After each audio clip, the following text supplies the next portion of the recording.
ठीक किया भैया आपने। जमीन रख के क्या करते जब बेटी ही नहीं रही।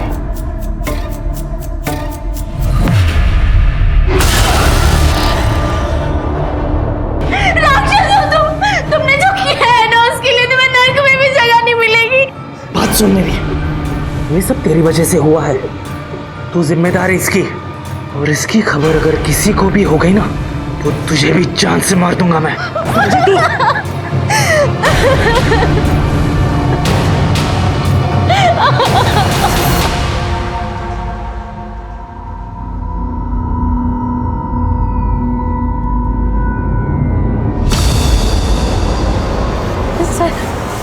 सर, मुझे आपको कुछ बताना है सर।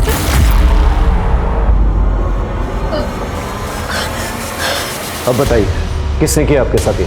मेरे पति मुझे शुरू से मारते थे, लेकिन मैं ही कमजोर थी कि मैं कुछ कह नहीं पाई, और इसकी कीमत मेरी बच्ची को चुकानी पड़ी। 1000 बार बोला ना तुझे, मेरी बात नहीं मानेगी ना जान से मार दूंगा मैं, समझी तू? मम्मी को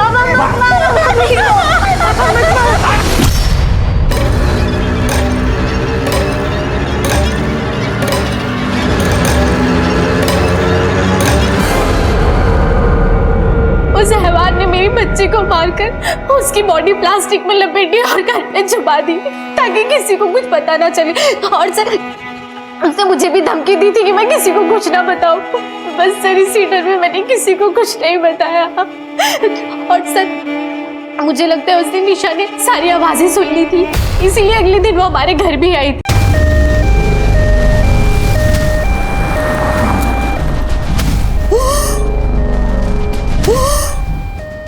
बहुत जल्दी पहुंच जाएंगे। ब्रीथ ब्रीथ ब्रीथ, कुछ नहीं होगा तुम्हें, कुछ नहीं होगा। ड्राइवर, गाड़ी फास्ट चलाओ।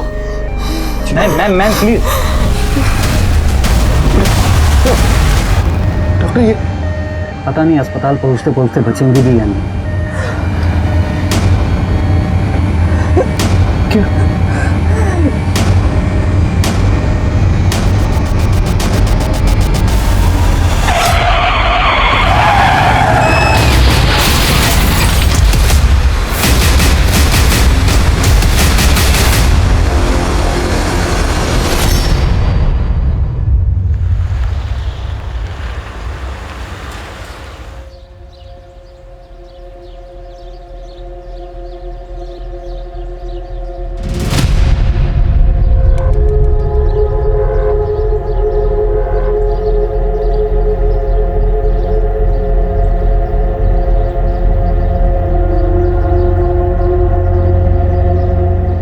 मुझे हमेशा गर्व था अपनी बेटी पर, और रहेगा। उसने कभी भी अपनी परवाह नहीं की, हमेशा ड्यूटी को पहले रखा। कितनी खुश थी वो जिस दिन वो पुलिस ऑफिसर बनी थी। निशु, पापा, मेरी बेटी है पुलिस में जी। अरे तूने मेरा सर ऊंचा कर दिया। ये बता, पोस्टिंग कौन से थाने में हुई है? अंधेरी वेस्ट, वही आसपास किराए पे कोई घर ले लूंगी। पापा, मैं बचपन में हमेशा कहती थी ना कि एक दिन विलेन की खूब पिटाई करूंगी और उनको जेल में डाल दूंगी। तो आज सच में उनकी सफाई करने का वक्त आ गया। मत बचा, जिसने भी किया ना वो बचना नहीं चाहिए।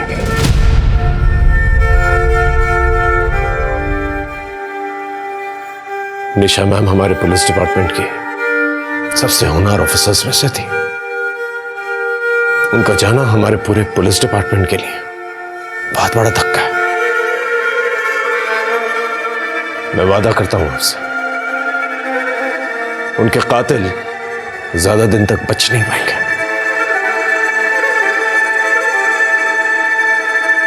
नमस्कार दोस्तों, मैं हूं मनोज बाजपेयी। सच्ची कहानी लेकर मैं क्राइम पेट्रोल के इस एपिसोड पे आया हूं। वैसे तो पुलिस कंट्रोल रूम की डायल 100 लाइन पर दिन में काफ़ी कॉल्स आते हैं और हर तरह के अपराध रिपोर्ट किए जाते हैं, जैसे कि चोरियां, किडनैपिंग्स, मर्डर्स और बहुत कुछ। पर इस केस में डायल 100 पर एक ऐसा कॉल आया जिसमें कि एक पुलिस अफसर को ही गोली मारे जाने की घटना रिपोर्ट की गई।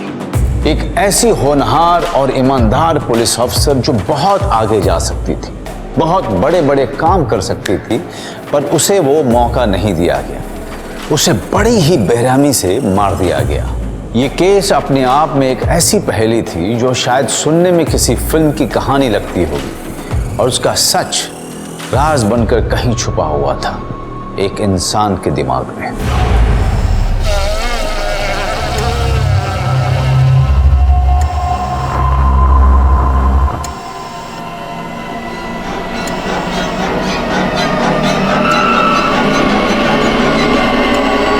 अरे क्या करें आप? ये सब क्या है? क्या हुआ? क्या है मुझे? एक्सीडेंट हुआ था आपका। एक्सीडेंट? जी। कब? कुछ याद क्यों नहीं आ रहा है मुझे? हूँ कौन मैं? नाम क्या है मेरा? क्या नाम है मेरा?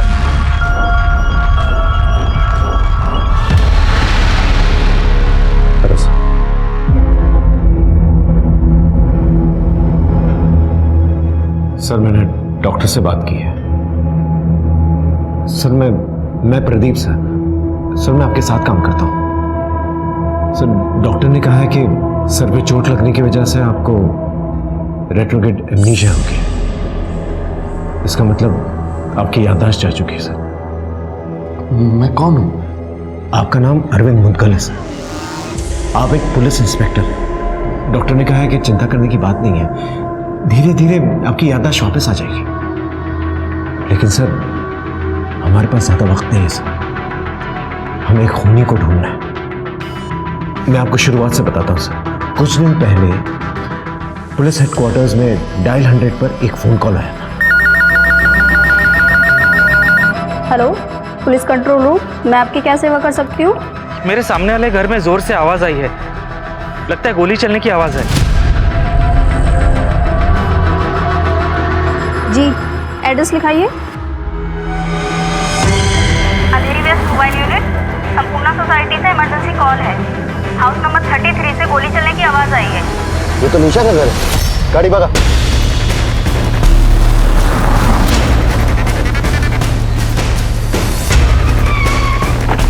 प्लीज हटिए, हटिए।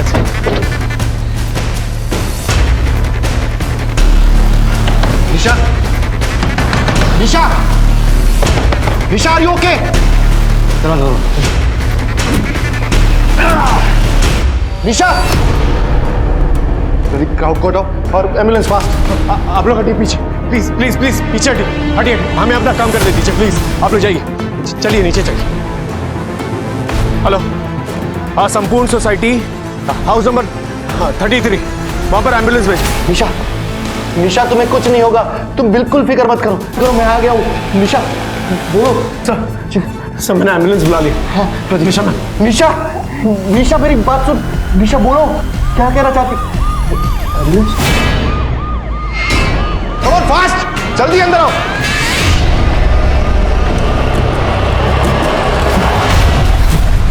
प्रदीप, स्ट्रेचर आ गया। निशा, निशा, चलो। प्रदीप, तुम क्राइम सीन लॉक करो, फिर एम्बुलेंस के साथ में जाओ। संभल के, संभल के। और उसी एक्सीडेंट की वजह से आपकी याददाश्त चली गई। आप और निशा मैम बहुत अच्छे दोस्त हैं, बहुत पुराने दोस्त हैं, पुलिस अकेडमी से। इनफैक्ट अकेडमी के बाद आप लोगों की पोस्टिंग एक ही साथ एक ही जगह पर हुई। दिन रात ड्यूटी करते हैं और ये चाय भी ढंग की नहीं मिलती। अब सर, टपरी की चाय से और क्या उम्मीद करते हैं? एक्चुअली ये देखो, इसे कहते हैं असली दोस्त। जब भी चाय की जरूरत होती है, अचानक कहीं से प्रकट हो जाती है, पता है? अरे भाई, इसके हाथ की चाय की बात ही कुछ अलग है। चाय के चक्कर में क्या क्या नहीं किया है इसने। जैसे कि ट्रेनिंग एकेडमी के मेस में बहुत ही बकवास चाय मिलती थी, तो ये मेरे हाथ की चाय पीने के लिए गर्ल्स हॉस्टल आता था, और एक दिन पकड़ा गया। ग्राउंड के 20 चक्कर लगाए थे इसने। सर, क्या क्या करते थे चाय के लिए आप? एम्बुलेंस में जो पैरामेडिक था, उसने मुझे बताया कि निशा मैम ने मरते वक्त आपके कान में कुछ कहा था। हो सकता है उस खूनी के बारे में कुछ कह रही हो। प्लीज सर, याद करने की कोशिश कीजिए, ये बहुत ही इंपॉर्टेंट इंफॉर्मेशन है सर।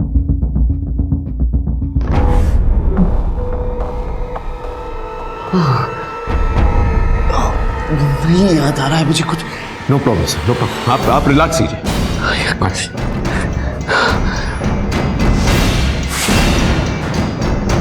सर एक रिक्वेस्ट है सर, मैं चाहता हूँ आप इस केस में मेरा साथ दें। मैंने डॉक्टर से इजाज़त ले ली है सर। आई एम श्योर इस केस की डिटेल स्टडी करते करते आपकी याददाश्त वापस आ जाएगी। सर जिस तरह से एक इंसान साइकिल चलाना कभी नहीं भूलता, उसी तरह से एक पुलिस ऑफिसर अपनी ट्रेनिंग कभी नहीं भूलता सर। हमें निशा नाम के खूनी को ढूंढना होगा। निशा के घर का दरवाजा बंद था, लॉक भी तोड़ा नहीं गया था। क्या सबूत है कि मर्डर हुआ है? हो सकता है सुसाइड हो। सर निशा मैम के घर में किसी के शू प्रिंट्स मिले और हम सब जानते हैं कि निशा मैम ऐसी नहीं थी जो सुसाइड कमिट करे। सर एक रिक्वेस्ट है, मैं चाहता हूँ ये केस मैं हैंडल करूँ और मैं ये चाहता हूँ कि अरविंद सर मेरा साथ दें। लेकिन इससे तो कुछ भी याद नहीं है।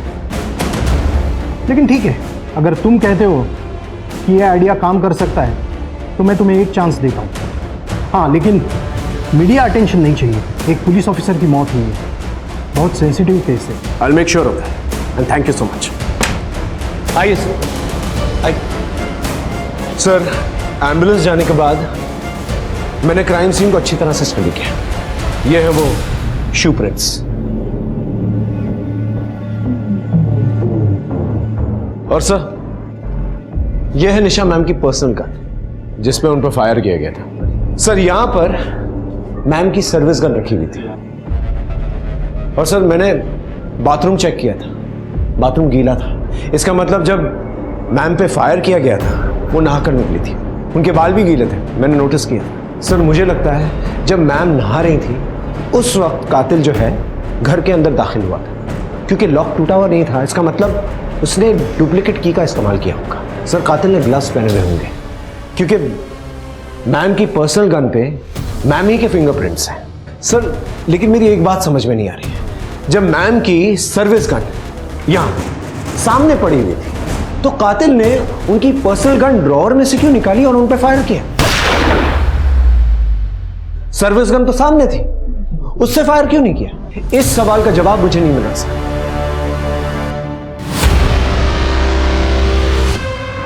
आप ही ने फोन किया था ना डायल 100 पे? हाँ सर, मैंने ही किया था। मैं यही सामने रहता हूँ। कुछ 6 बजे के आसपास ज़ोर से आवाज़ आई थी। पहले पता नहीं चला कि गोली की आवाज़ है या क्या है, लेकिन जैसे मुझे कुछ गड़बड़ लगी मैंने डायल 100 पे कॉल किया। आते जाते किसी को देखा था? सर कुछ 5:30 बजे के लगभग निशा मैडम आई थी। निशा मैम के घर की चाबी और किस किस के पास है? चाबी तो अनीता के पास में रहती है, अनीता ही खाना बनाती होंगे यहाँ पे। अनीता खाना बना के कितने बजे निकली थी? सर मैडम के घर आने के कुछ ही देर बाद ही, और उनका रोज़ का खाना बनाकर मैं उसी टाइम निकलती हूँ। और हाँ सर, उस दिन जब मैं निकली तब मैडम नहाने जा रही थी।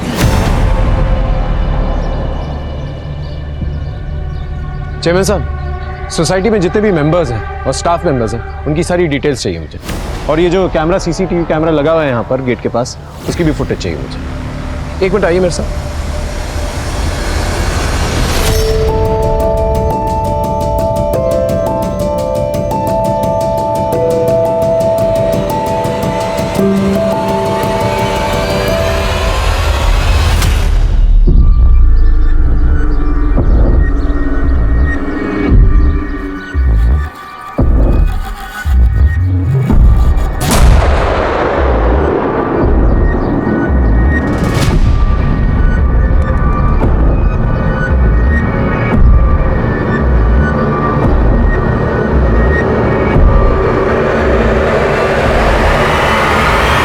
बोला था मैडम को कि ऐसे ईमानदार पुलिस ऑफिसर ज़्यादा दिन टिकते नहीं। उस दिन बहुत हीरोगिरी दिखा रहे थे, क्या हुआ? निकल गई?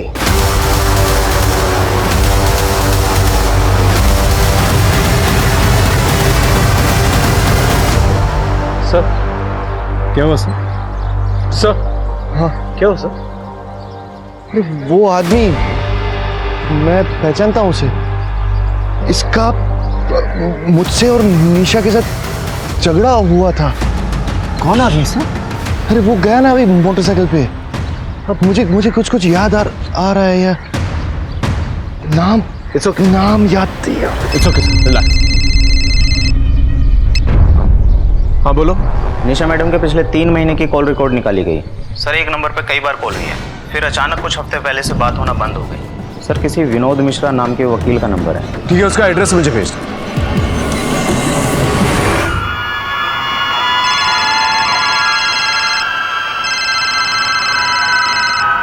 महेश जी एक बार और सोच लीजिए, अब तो बेटी भी चली गई आपकी।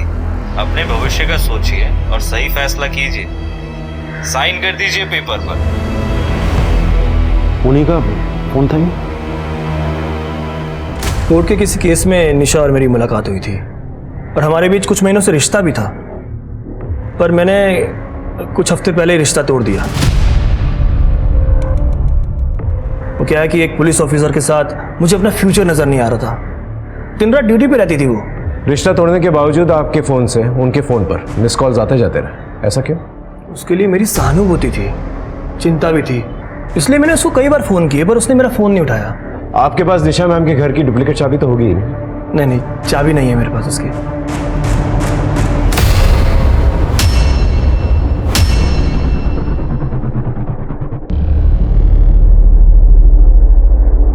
क्या मैं आपके जूते चेक कर सकता हूँ प्लीज?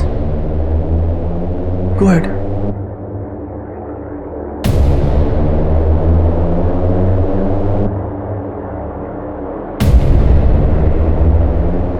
निशा आपके बारे में बहुत बात करती थी, अच्छे दोस्त थे ना आप? जी हाँ, thank you for the information. अगर हमें दोबारा कोई जरूरत पड़ेगी तो आपको तंग करें।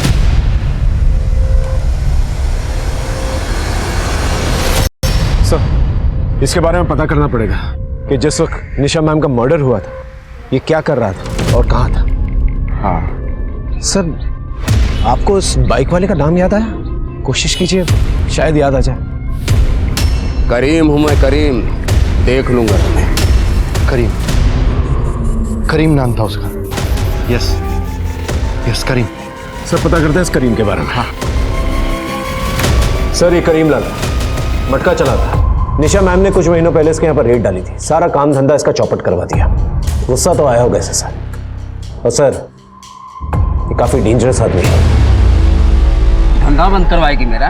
हैं? धंधा बंद करवाएगी? अब देख तेरे साथ मैं क्या करता हूँ। जानती है मुझको? नहीं जानती? तेरे जैसे ईमानदार ऑफिसर ना ज्यादा दिन टिकते नहीं, समझी? धमकी देगा साले को। ज्यादा हीरो बनता है ना, तुझे भी देख लूंगा। और तू तो गई। ये उठा के लेके आए सर? उठाओ। निशा मैम को धमकी दी थी ना तूने? मर्डर किया ना उनका तूने? धमकी दी थी, लेकिन क्या प्रूफ है कि मैंने मारा? प्रूफ तो हमें मिल ही जाएगा। उस दिन जब निशा मैम का मर्डर हुआ कहाँ था तू? दारू के अड्डे पे जाके पूछ लो। तेरे पंटर लोग होंगे वहीं कहीं। सर उस जूते के प्रिंट इसके किसी भी जूते से मैच नहीं हुआ। क्या हुआ? मिल गया सबूत? अब इधर ही रखोगे कि जाने भी दोगे? सर सोसाइटी के पूरे फुटेज मिल गए और सोसाइटी के जितने भी मेंबर्स हैं सबकी डिटेल्स आ गई है। इसे अंदर ही रखो। सर।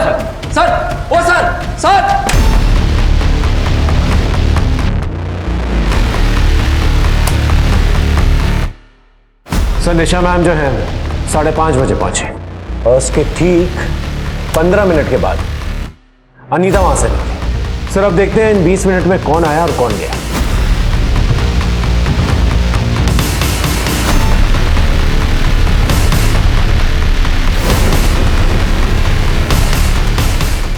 ये कहाँ जा रहा है?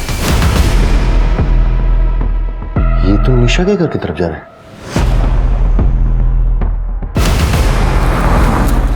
झूठ क्यों बोला था तूने? जब गोली चली थी तो यहां गेट पर नहीं था, काफी देर तक गायब था तू। कहां था? क्या कर रहा था? बोल। जूते उतार, निकाल जूते, निकाल। देख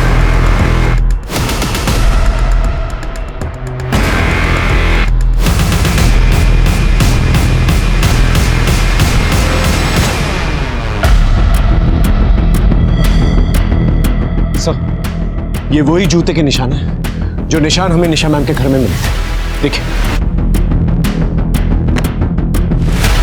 क्या कर रहा था तू निशा मैम के घर के अंदर? बोल, निशा मैम को क्यों मारा? बोल। सर, सर, सर आराम से,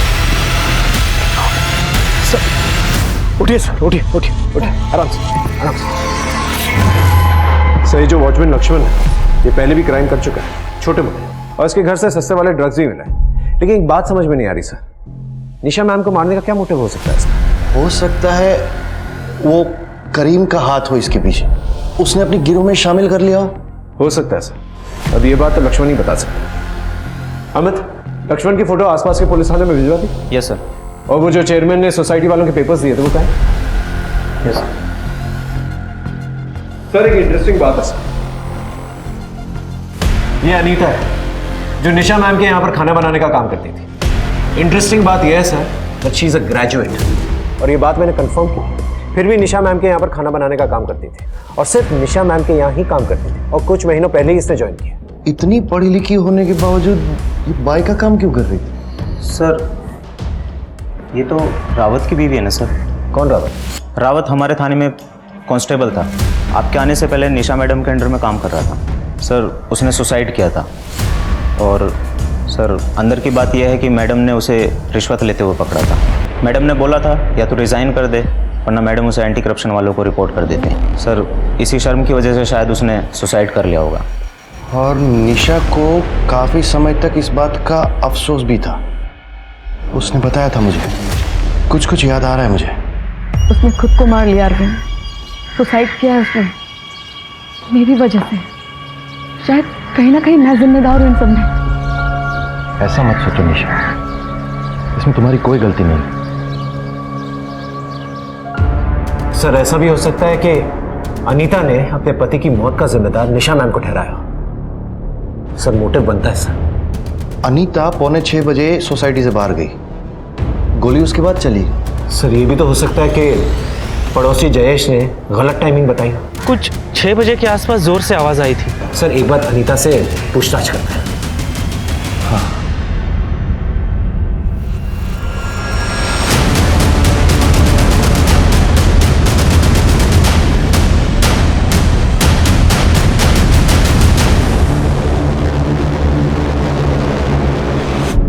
तुम्हें अपने पति की मौत का बदला लेना था, इसलिए काम वाली बनकर तुम निशा मैम के घर पे काम करने लग गई। तुम्हें पता था ना कि निशा मैम अपनी पर्सनल गन ड्रॉवर में रखती है, इसलिए साफ सफाई करते वक्त तुमने वो गन निकाली और उन पर गोली चला दी, है ना? नहीं सर, ऐसा कुछ भी नहीं हुआ है। सच बात ये है सर कि निशा मैडम जानती थी कि मैं कौन हूँ। मुझे दूसरा कोई जॉब नहीं मिल रहा था, इसलिए उन्होंने मेरी हेल्प की अपने यहाँ काम देकर। ये बात साबित कर सकती है? नहीं सर। जब तक का इन्वेस्टिगेशन चल रही है, शहर छोड़ के मत जा।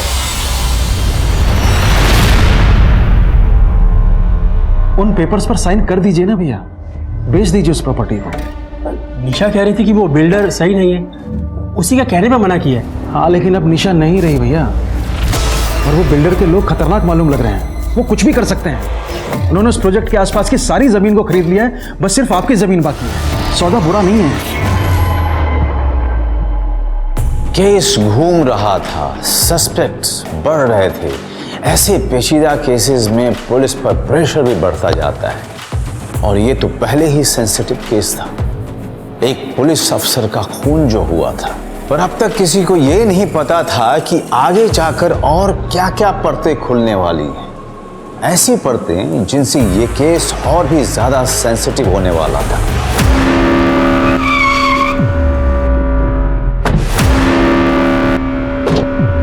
Sir, are you okay? या आई एम ओके। सर, आप थोड़ा थोड़ा याद करिएगा कि निशा मैम ने आपको एम्बुलेंस में क्या कहा। क्या है कि अगर वो बात याद आ गई ना आपको, तो we can crack the case. ठीक है सर? या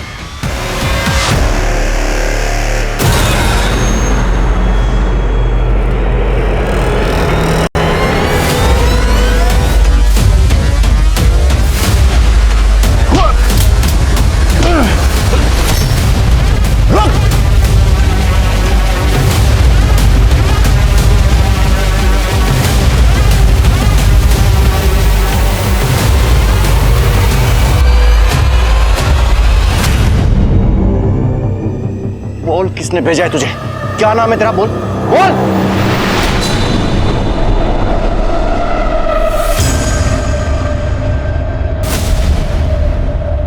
अरे ये कहाँ लेके आई है तू मुझे? यहाँ नहीं, वहाँ। चल। अरे देख, अभी भी तुझे बोल रहा हूँ, ऐसे मामलों में मत पड़। अरविंद, बात इंसाफ की है और मैं पीछे नहीं हटूंगी। अरे पर ना कम ऑन, लेट्स गो, चलो। अरे सुन तो। Come on.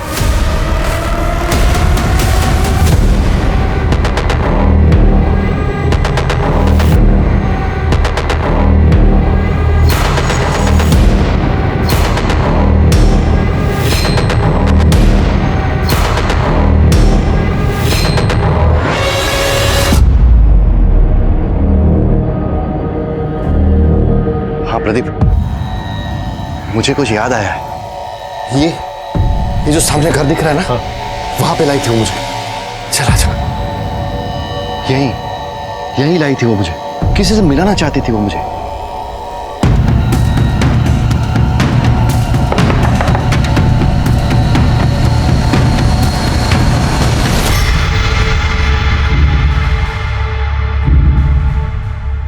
अरे अरविंद सर, आप?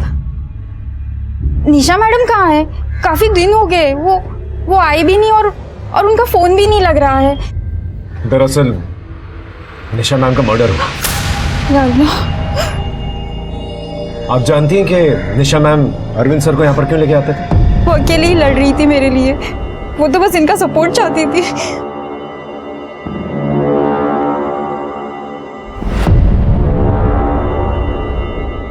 तुम्हारे लिए लड़ रही थी मतलब? आकाश चावला बहुत ही बड़ा बिजनेसमैन है, काफी पहुंच भी है उसकी। मैं उनकी यहाँ सफाई का काम करती थी। कुछ हफ्ते पहले उनके बेटे सर्वेश ने मेरे साथ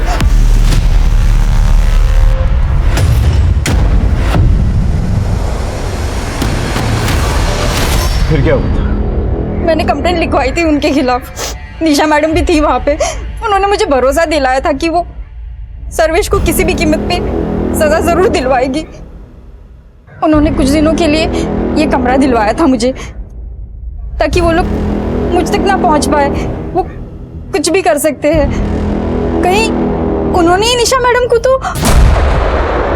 पर निशा मैडम ने मुझे एक और बात बताई थी, उनके हाथ कोई चीज लगी है, कोई ऐसा सबूत जिसके बलबूते पे वो मुझे इंसाफ दिलवा सकती थी।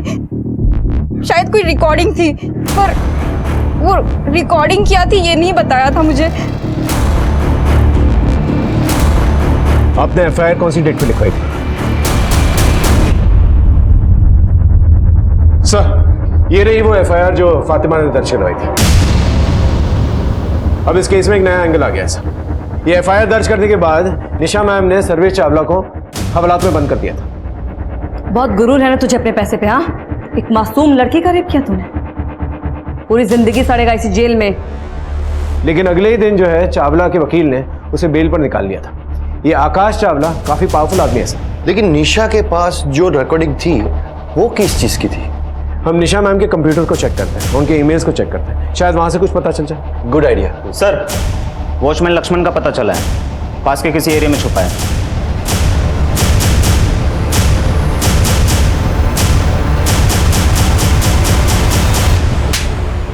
भागा क्यों था?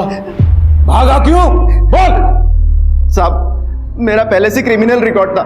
गरीब आदमी हूँ, मुझे लगा कि आप लोग खून के इल्जाम में मुझे फंसा देंगे, तो मैं डर गया था। तो तुम्हारे जूते के निशान उस घर में क्या कर रहे थे? कि एक दिन पहले निशा मैडम ने मुझे नशा करते हुए पकड़ लिया था। वो चेयरमैन को सब कुछ बता देती, मेरी नौकरी चली जाती। तो मैं बस उनसे माफ़ी मांगने गया था। मैम प्लीज़ माफ़ कर दीजिए। वॉचमैन और ड्यूटी पे नशा करते हो, जाओ अपना काम करो। अरे प्लीज क्या कर रहे हो? माफ कर दीजिए, प्लीज प्लीज। खड़े हो जाओ, उठो। एक मौका दे रही हूँ, लास्ट वार्निंग, लेकिन आज के बाद से कोई नशा नहीं। Thank you ma'am. 20 मिनट तक क्या कर रहा था तू? कहाँ था 20 मिनट तक? साहब, वो मैं पीछे नशा करने चले गया था। माफी मांगने नहीं गया था तू निशा मैम का खून करने गया था। खून नहीं कर सकता हूँ साहब, और मैं अपनी जॉब बहुत ईमानदारी के साथ करता हूँ। निशा मैडम को गाड़ी के बारे में मैं नहीं बताया था। कौन सी कार? वो लाल कलर की कार। जो उनका पीछा कर रही थी, जो कभी कभी बाहर पार्क भी रहती थी। मुझे लग रहा है कि उनके घर पे कोई नजर रखता था और वो गाड़ी का नंबर ही मैंने ही लाके दिया था उनको। वो नंबर है तेरे पास? हाँ हाँ हाँ है। सर आरटीओ से उस रेड कार के बारे में पता चला है। वो कार आकाश चावला के नाम पर रजिस्टर्ड है। इसका मतलब ये हुआ कि चावला निशा को डरा रहा था और जब वो नहीं डरी तो उसे मरवा दिया। लेकिन सर ये भी तो हो सकता है कि चावला सिर्फ डरा रहा हो और असल में खून लक्ष्मण करके चला गया, और लक्ष्मण हमें इन्फॉर्मेशन सिर्फ इसलिए दे रहा हो ताकि अपने आप को निर्दोष साबित करना चाहता है। लेकिन सर हमें आकाश चावला से एक बार मिलना तो पड़ेगा।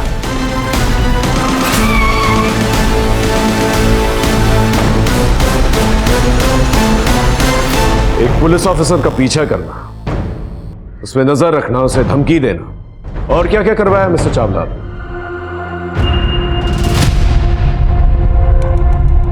Look officer, I am a busy man. अगर आपको कुछ सवाल जवाब करने हैं तो आप मेरे पीए से अपॉइंटमेंट लेकर आइए। और वैसे भी अपने लॉयर के बिना मैं आपके किसी भी सवाल का जवाब नहीं दूंगा।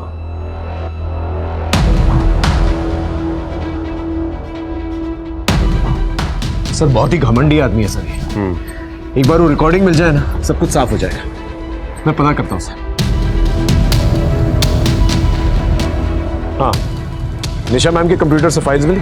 सर आईटी वाला डाटा निकाल ले उनके अकाउंट से, थोड़ा टाइम लगेगा। सर अभी भी पता कर रहे हैं।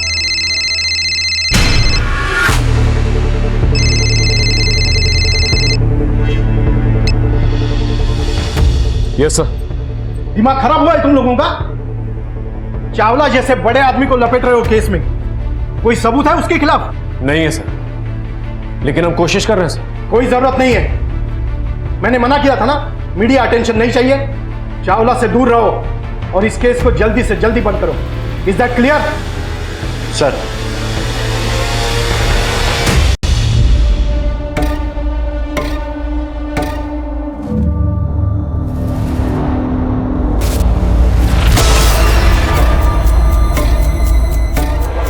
ठीक किया भैया आपने। जमीन रख के क्या करते जब बेटी ही नहीं रही।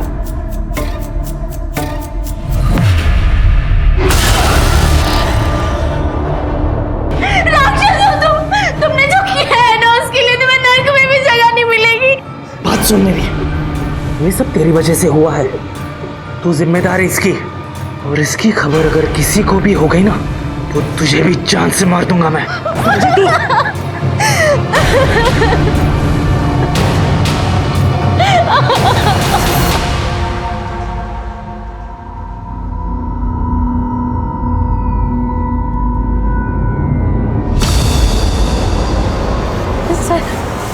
सर मुझे आपको कुछ बताना है सर।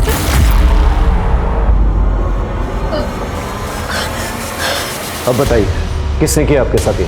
मेरे पति मुझे शुरू से मारते थे, लेकिन मैं ही कमजोर थी कि मैं कुछ कह नहीं पाई, और इसकी कीमत मेरी बच्ची को चुकानी पड़ी।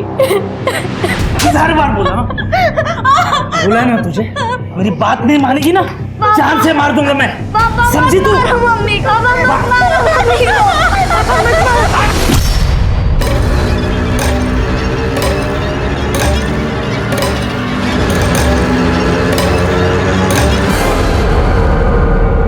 उस हैवान ने मेरी बच्ची को मारकर उसकी बॉडी प्लास्टिक में लपेटी और घर में छुपा दी ताकि किसी को कुछ पता ना चले।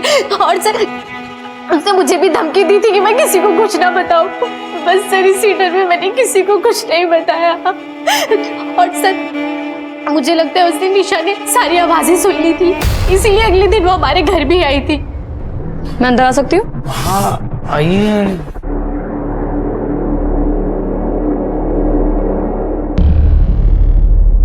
कल यहाँ से बहुत चिल्लाने की आवाज आ रही थी। सब कुछ ठीक है ना? हाँ ठीक है मैडम।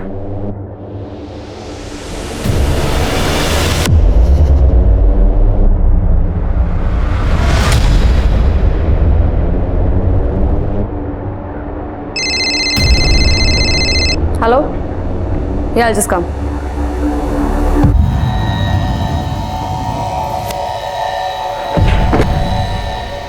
शक हो गया है उसे, वापस लौटेगी वो।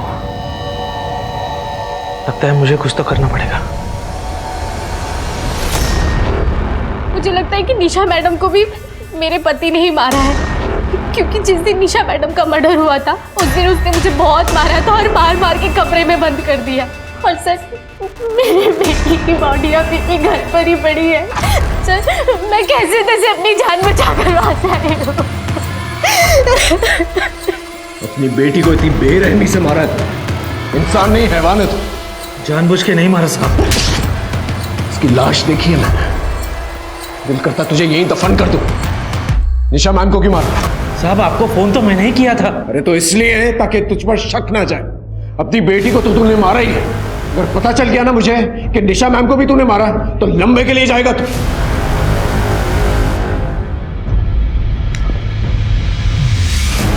सर, बहुत शातिर है, मुंह नहीं खोल रहा है।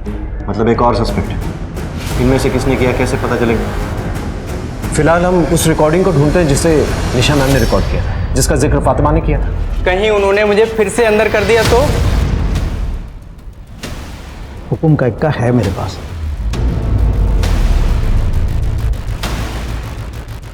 आपका रास्ता क्लियर करवा दिया है मैंने। निशा तो गई, मैंने पेपर्स पर भैया के साइन भी करवा लिए हैं। प्रॉपर्टी है आपकी। पर हाँ, आपने जो मुझसे वादा किया था वो पैसे मुझे दे दीजिए बस, कैश।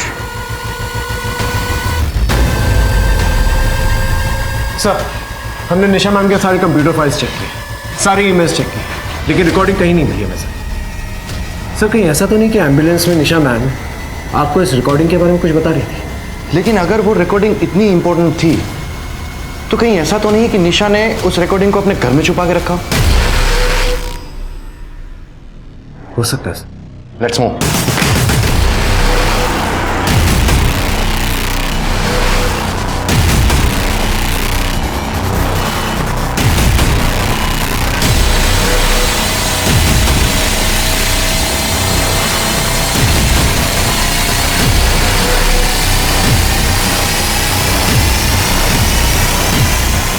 मैम ने इसी फोटो की तरफ इशारा किया था।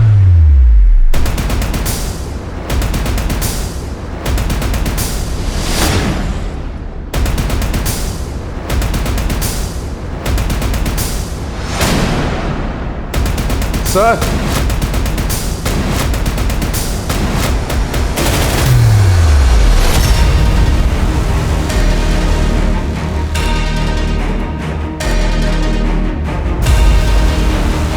यस, चिंता मत कीजिए, निशा कुछ नहीं कर पाएगी और मैं उसे कुछ करने भी नहीं दूंगा। ये मेरे बेटे की जिंदगी का सवाल है। एक छोटे से रेप के लिए वो जेल जाएगा? मैं हूं ना, आप सिर्फ अमाउंट भेज दीजिए, बाकी मैं सब संभाल लूंगा। ये क्या बकवास है? सर, बकवास नहीं है आपकी बातें चावला के साथ जो निशा मैम ने रिकॉर्ड कर ली थी। फातिमा बहुत अच्छी लड़की है, आई ट्रस्ट हर सर। वो कभी गुड मॉर्निंग नायर साहब। मॉर्निंग। कुछ बात करनी थी आपसे, बाद में करें? You can go. Sure sir, I leave this file here sir.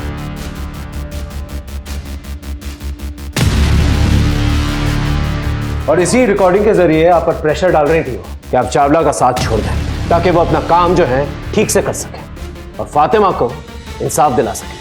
Am I right? कहीं इसी की वजह से आपने निशा मैम का मर्डर तो नहीं कर दिया? What nonsense? देखिए सर, कन्फेस कर लीजिए, वरना सच तो है हमारे पास। आइए प्लीज।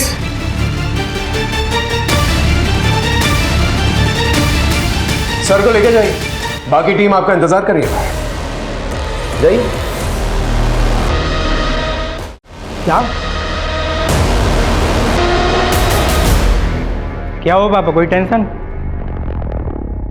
अपना हुकुम का इक्का जोकर बन गया, डीएसपी नायर अरेस्ट हो गया। क्या? और वो रिकॉर्डिंग वो तुझे भी ले डूबेगी। फोन लगा लॉयर को, अब वही कोई तोड़ निकालेगा। सर, ये रिकॉर्डिंग सर्वेश चावला और डीएसपी सर की बहुत ही इंपॉर्टेंट प्रूफ है कि सर्वेश चावला ने ही फातिमा का रेप किया। हमें इसका जल्द से जल्द फायदा उठाना चाहिए और सर्वेश चावला को सीधा अंदर ले जाना चाहिए। Excuse me. हाँ विनोद, बोलो। मैं सर्वेश चावला का लॉयर हूँ। फिलहाल उसी हैसियत से मैं आपके पास आया हूँ। मेरे क्लाइंट की कुछ रिकॉर्डिंग है आपके पास। मैं चाहूँगा कि आप वो रिकॉर्डिंग मेरे साथ शेयर करें। बाकी तो मैं कोर्ट में देख लूँगा।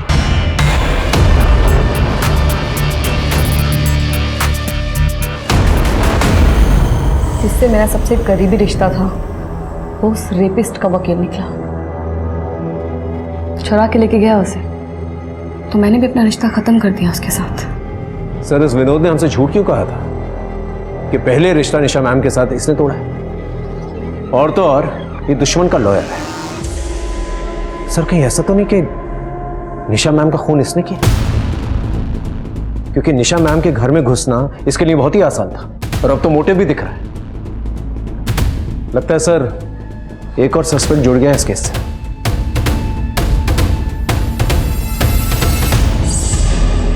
सर, अब तो आपकी काफी मेमोरीज लौटकर आ चुकी हैं। बस वो एम्बुलेंस वाली मेमोरी याद आना बाकी है। निशा मैम ने आपको एम्बुलेंस में क्या कहा था, उसका राज आपके दिमाग में अभी तक दफना। उस राज को याद करने के लिए तो अपनी याददाश्त को कुरेद कुरेद के थक चुका हूँ यार। आई अंडरस्टैंड सर, पूरी रात हम लोग यहाँ पर रहे हैं, आप थक चुके होंगे। आप एक काम कीजिए, आप घर जाइए, मैं थोड़ी देर और रुक के जो है इस केस को बारीकी से स्टडी करता हूँ। अरविंद पर प्रेशर बढ़ रहा था उस रात हुई घटना को याद करने का।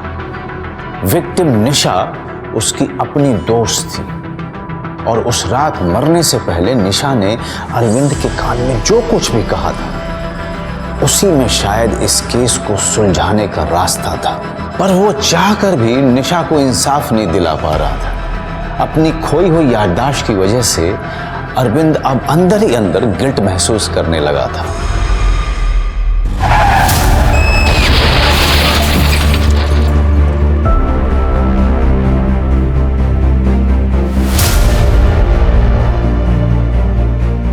सामने पड़ी सर्विस गन छोड़ के खूनी ने ड्रॉवर से पर्सनल गन ढूंढ के निकाली। जब आसान तरीका सामने था तो मुश्किल तरीका क्यों चुना उसने? ऐसा तो कोई तभी करेगा अगर आसान तरीका सामने हुई ना। घर आके मैम ने गन को इस साइड टेबल पे रखा, पर खूनी को इसकी जरूरत इसलिए नहीं पड़ी क्योंकि तब तक घर में रखी हुई गन वो ऑलरेडी उठा चुका था। इसका मतलब खूनी पहले से घर में मौजूद था। क्या?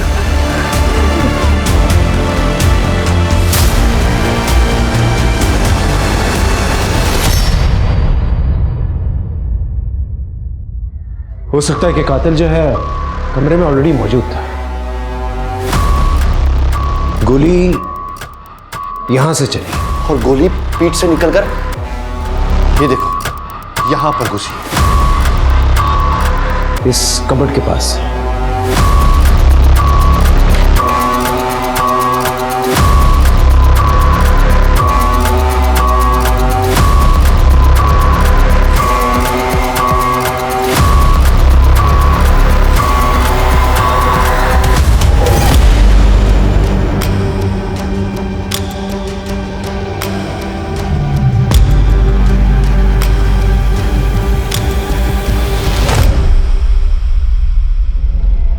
इसका मतलब कातिल घर के अंदर था भी और नहीं भी।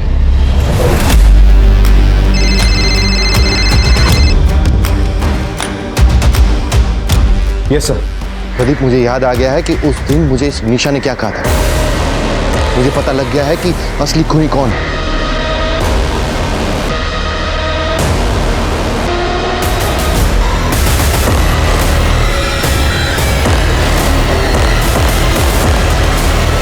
मुझे याद आ गया है कि उस दिन एम्बुलेंस में निशा ने मेरे कान में क्या कहा था। सच बात यह है कि एक मिनट सर, इससे पहले आप कातिल तक पहुंचे। कत्ल कैसे हुआ था ये मैं आपको बताता हूं, बहुत इंटरेस्टिंग है सर। सुनिए, कातिल जानता था कि निशा मैम को मारना इतना आसान नहीं, क्योंकि वो एक हाईली ट्रेन्ड ऑफिसर था। तो उनको मारने का सबसे अच्छा तरीका जो था वो था सरप्राइज अटैक। और सरप्राइज अटैक के लिए उसे घर के अंदर पहले से ही मौजूद होना पड़ता, और निशा मैम के घर के अंदर ऐसी कोई जगह नहीं थी जहां पर वो छुप सकता था। तो उसने देखिए क्या प्लान किया। वो निशा मैम के घर दोपहर में पहुंचा जब निशा मैम थी नहीं, और उसने निशा मैम के ड्रॉअर से उनकी पर्सनल गन निकाली और उसने जाकर कबर्ड में इस तरह से लगाई कि निशा मैम जब भी कबर्ड खोले गोली चल जाए और सीधा निशा मैम पर।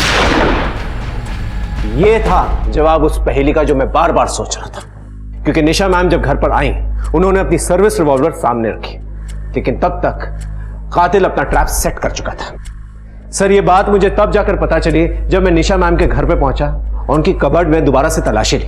तब मुझे बारूद के ट्रेसेस मिले जो गन चलने पर निकलते हैं। लेकिन सर, एक बात समझ में नहीं आई, जब हम क्राइम सीन पर पहुंचे तो वो गन जो कबर्ड में मौजूद होनी चाहिए थी वो हमें जमीन पर मिली। वो गन कबर्ड से जमीन पर किसने रखी? और यही सवाल जो है हमें कातिल की पहचान करवाता है।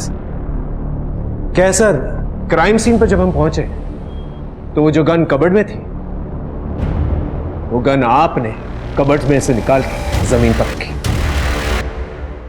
ताकि सबको लगे कि खूनी ने खून किया और गन छोड़कर भाग गया, क्योंकि खूनी आप है सर। मैंने सीसीटीवी चेक किया, निशा मैम 5:30 को घर आई। उसके पहले ही आपने उनके घर जाकर उनके कबर्ड में गन लगाई थी। आप पहले से मौजूद थे अंदर और उसी दौरान आपने गन कबर्ड में से निकाली और जमीन पर रख दी।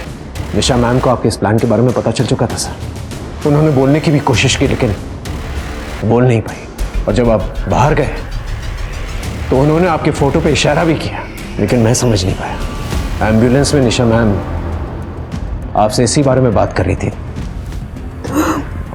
मेरे सबसे अच्छे दोस्त थे और तुम मेरे कातिल। हाँ, निशा ने यही कहा था मुझसे, मैं ही हूं निशा का कातिल। क्यों किया आपने ये सब? अंदर ही अंदर मैं निशा से बहुत प्यार करने लगा था और मुझे भी ऐसा लगता था कि वो भी मुझसे प्यार करती है। एकेडमी से निकलने के बाद सालों तक मैंने इसी सोच के साथ इंतजार किया कि आज नहीं तो कल निशा अपनी फीलिंग्स को एक्सप्रेस करेगी। लेकिन जब उसने विनोद के बारे में बताया, लेकिन मुझसे वो सहन नहीं हुआ और ये कड़वा कूट भी ये सोच के पी गया कि जब मैं निशा को अपनी फीलिंग्स के बारे में बताऊंगा तो वो मेरे प्यार को अपना लेगी। लेकिन ऐसा भी नहीं हुआ। ये क्या है? निशा, निशा आई लव यू। तुम मेरे सबसे अच्छे दोस्त हो, तुम अपने मन में ये सब लेके बैठे हो?